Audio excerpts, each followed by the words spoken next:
ജപ്പാൻകാരുടെ പേടി സ്വപ്നമാണ് ആഴക്കടലിൽ മാത്രം താമസിക്കുന്ന ഓർ എന്ന മത്സ്യം. ലോകത്ത് മിക്കയിടങ്ങളിലും ഇവ തീരത്തടിയാറുണ്ട്. എന്നാൽ ജപ്പാൻകാരെ സംബന്ധിച്ച് ഇവ ഒരു പേടി സ്വപ്നമാണ്. കാരണം ഈ മത്സ്യം തീരത്തേക്ക് എത്തുന്നത് പ്രകൃതി ദുരന്തങ്ങളുടെ സൂചനയാണെന്നാണ് ജാപ്പനീസുകാർ പറയുന്നത്. പക്ഷെ തമിഴ്നാട്ടിൽ ഇപ്പോൾ ഇടയ്ക്കിടെ ഓർ മത്സ്യത്തെ കണ്ടു തുടങ്ങിയിരിക്കുകയാണ്.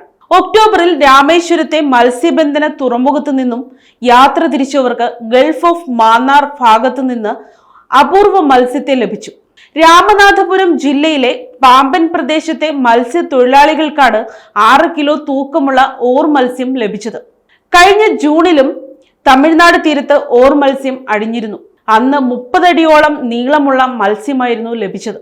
കടലിന്റെ അടിത്തട്ടിൽ കഴിയുന്ന അപൂർവ ജീവികൾ സമുദ്ര ഉപരിതലത്തിൽ എത്തുന്നത് ആശങ്ക പടർത്തുന്നുണ്ട്.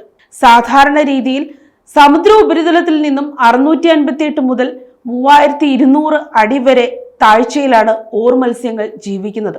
ആഴക്കടലിൽ വസിക്കുന്ന ഓർ മത്സ്യങ്ങൾ കടലിനടിയിൽ ശക്തമായ ഭൂകമ്പമോ അഗ്നിപർവ്വത സ്ഫോടനമോ ഉണ്ടാകുന്ന സാഹചര്യത്തിലാണ് ജലോപരിതലത്തിൽ എത്തുന്നതെന്നാണ് പരക്കെയുള്ള വിശ്വാസം. 2011 ഫുകുഷിമ ഭൂകമ്പവും സുനാമിയും ഉണ്ടാകുന്നതിന് മുൻപുള്ള 2 വർഷങ്ങളിൽ ഡസൻ കണക്കിന് ഓർ മത്സ്യങ്ങൾ തീരത്ത് വന്നടിഞ്ഞതായി കണ്ടെത്തിയതോടെ ഈ വിശ്വാസത്തിന് ആക്കം കൂടുകയും ചെയ്തു. 2024 ഓഗസ്റ്റിൽ കാലിഫോർണിയയിൽ ഓർ മത്സ്യങ്ങൾ തീരത്തടിഞ്ഞിരുന്നു.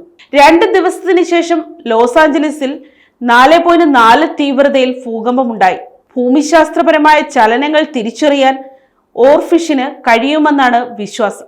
എന്നാൽ ഇക്കാര്യത്തിന് ശാസ്ത്രീയ അടിത്തറയില്ലെന്നാണ് വിദഗ്ധരുടെ അഭിപ്രായം.